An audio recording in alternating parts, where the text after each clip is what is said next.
Around 150 meters length of retaining wall cum beautification work at Old Lim collapses due to shoddy work.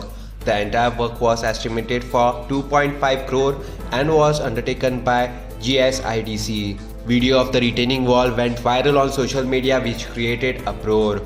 GSIDC clarifies with regards to the collapse of protection wall constructed at Old Lim village.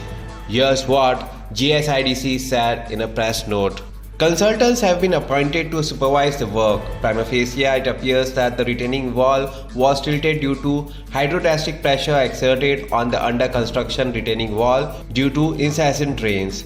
In the absence of the adequate number of peep holes, which reveals the hydrostatic pressure, the wall was tilted. The second possibility is that peep holes that have been provided may have got clogged. Non-provision of adequate number of peep holes is a lapse on the part of the consultants and contractor.